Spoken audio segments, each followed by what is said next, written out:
Hi, everyone. Welcome to another episode of Target Practice, a podcast about great managers, interesting data, and important decisions. I'm Lear Garrison, CEO of Target Board AI. Today, I have with me Douglas Pope, who is a PropTech founder and was a senior executive at Zillow. Douglas, it's absolutely great having you here. Thanks for coming. Thanks for having me, Leor. I'm excited to be here. So, Douglas, you've had a very interesting career and you built some crazy things at Zillow. What would you say was your proudest achievement? Yeah. So I think by far my most my proudest achievement was, founding a company, which was HotPads in 2005. So 21 years ago, when I was really young, like 23. And being able to invest in that brand over 20 years and continue to grow it and have it still exist today under the Zillow umbrella 21 years later. And so, HotPads never got gigantic, and it wasn't a huge exit for us, but it was a great career for me and the other teammates at HotPads. But it's also just very rewarding to see the brand continue to thrive out there and whatnot. So yeah, so that's my probably proudest achievement of my career. It's very cool having the product, remain relevant and provide value for so many years. Yeah, yeah, it Yeah, is.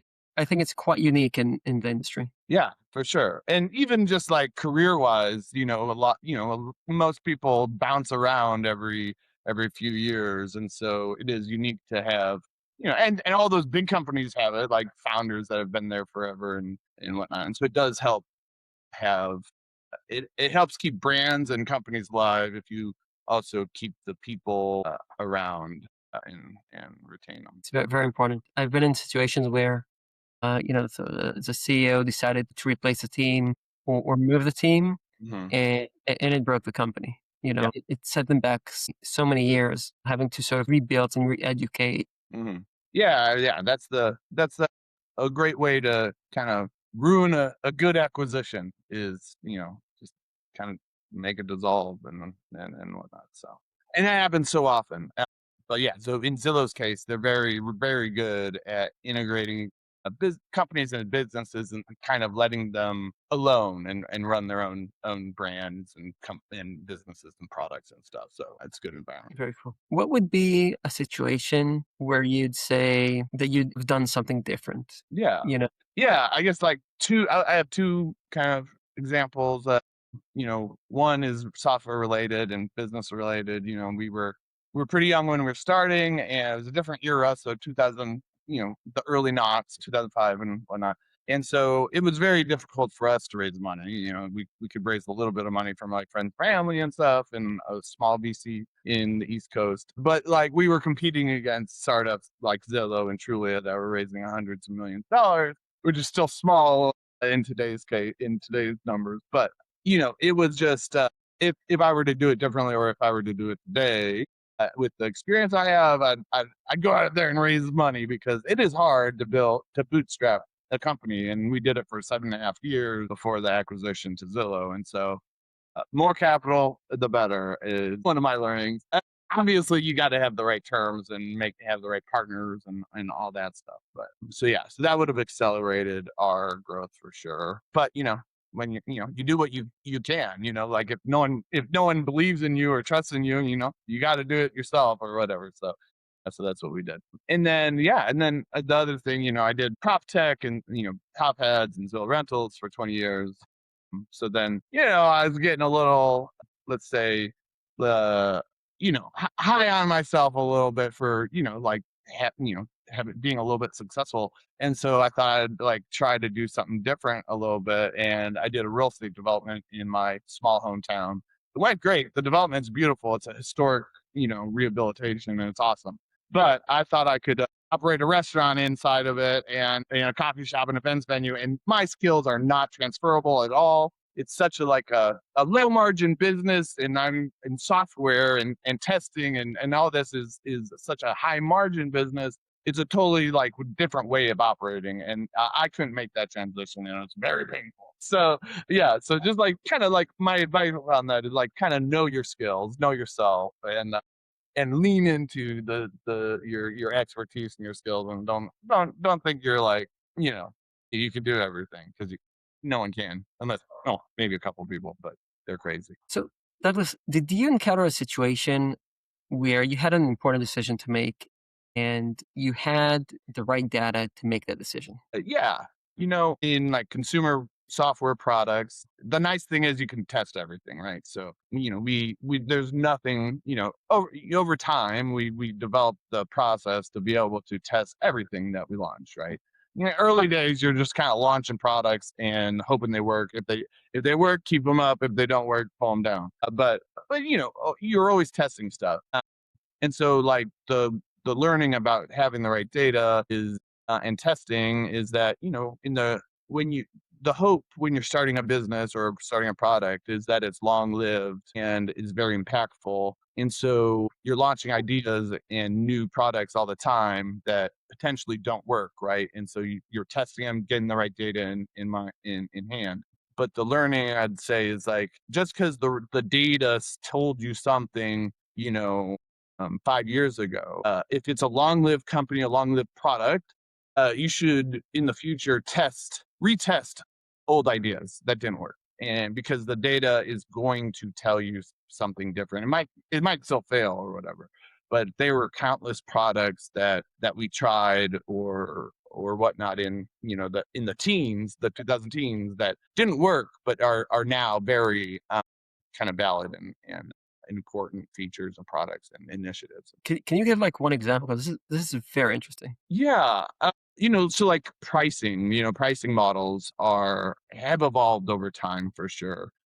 And so, back, in the early days, we would only charge on a cost per lead basis and and a cost per lease basis. We're very performance based because no one would risk giving us the that kind of like those flat fee dollars, and it was kind of like standard dogma that we could never go into that. And so then, 5, 10, 8 years later, we're like, geez, this cost per performance basis is really hampering our ability to operate the marketplace. Let's try to test into something different. And all of a sudden, 8 years later, all the customers are fine with flat pricing, and they're all sorts of things. And so it's like test the marketplace constantly. Things that didn't work in the past work now, and it ends the same with product features. Like, a lot of features that worked for a while end up being superfluous in the future. So, like, we launched a lot of data rich, like, heat maps. Like, we're a map based company. A lot of, like, housing price heat maps and foreclosure heat maps, all that type of stuff. And it was interesting, but ultimately yeah, and they tested great. But then ultimately, in 5 years down the line, those features are no longer relevant and test terribly. Super, super interesting. Thinking about like, how time changes the market. Yeah. Now, what's a situation that you can recall where you had an important decision to make? You needed the data, but the data was not available. Yeah. Yeah, so we built a long-term rentals marketplace, and most of the marketplace, it was free to list and free to post your apartments that you needed tenants for. And that opens the company up to people adding listings fraudulently and trying to get people to give them rent deposits and first month's rent and whatnot. And so we knew there was a problem with fraud, but like, fraudsters are very good at hiding themselves. And so we didn't know how big the problem was. We were getting complaints about and whatnot. We knew it was, but it was really hard to track the data. And so we had a big initiative to figure out, like, okay, so like, we can't, if we knew where all the fraud is, like, we would get rid of it. And so, like, but we don't know where it is. So how do you count it? How do you get the data? And so we figured out a way to kind of historically track our fraudulent activity. And that gave us the ability to build, machine learning algorithms. This was before LLM, but so machine learning algorithms for detecting all sorts of different types of fraudulent activity. And we were able to not only, build, use that missing data, find that missing data, and build like these really cool fraud detection software products on top of it that allowed us to maintain a freemium model to the public, that without any of that fraud and scams that riddle all these open marketplaces. out there. So that's been not only like good to get rid of fraud, like it makes you feel good, but it was a big boon to the business because the brand, the Zillow Rentals brand and HotPads brand, all that, just gets so much stronger because there's so much trust in the marketplace with consumers. Understood. You're also a practitioner and an investor. What are you most excited about with regards to AI in the property tech field? Yeah. I'm super excited about AI and PropTech. Everyone's been for a very long time, trying to solve like digitizing the transaction and making the transaction easier. And a lot of companies are out there doing that. And it is hard and lots of bits and pieces are digitized. But, I see AI is an interesting kind of layer that can connect these kind of disparate businesses and products and whatnot to help digitize and automate the transaction and make it easier. Like I sold a very small piece of land in my rural town in Illinois 2 weeks ago, and the documents I had to sign and paper were still like this. And so there's just so much room there, and AI can and make be a big part of that. And then the other thing is on AI front, I think in prop tech, it's going to it's going to kind of democratize the technology, right? Like everyone's going to be able to use these foundational models to build cool products. And so the technology and products will be all over the place, but the importance of brand is going to be really important. So like, the Zillows, the apartments.coms, I'm talking about the US real estate market, and like those brands and other marketplaces, like brands are going to be so important because like you want a trusted partner to give you the AI tools that you need to do your housing search and do the biggest transaction of your life. Like you want a trusted brand. So I do think brands are going to be the super important.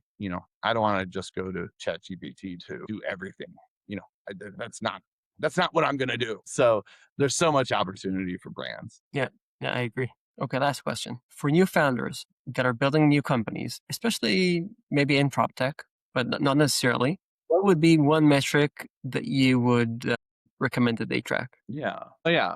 Yeah, one metric that, well, for any founder to track, I think, and it's pretty obvious, is your checking account.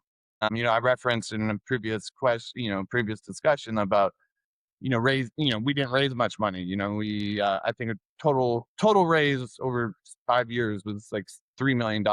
And so when you're raising small amounts of money, you have a tendency to raise that money when your bank account's pretty low, and that's not a great wait time to raise. And big companies do that, make that mistake too. And so yeah, so I think the key metric for any startup is really understanding your cash flow and understanding your checking account, how much capital you have in the bank, because there's so many people relying on you to make proper decisions about that capital. You got employees relying on you, you got investors relying on you, and you got yourself. You got a lot of weight on your shoulders. So just ensuring that you've got the capital needed to do what you want to do is super important, and more important than I thought it was when I would start. I was. We were excited to bootstrap, whatever. Like we're like early 20s. We'll show them or whatever. But it's so much better to do it properly with capital and knowing, being very conservative with your checking Great advice. account. That's it for today. Douglas, thank you so much. It's been very interesting. If you enjoyed this episode, please write and review it, and I hope to see you next time. Thanks, Lior. Bye, man. Bye.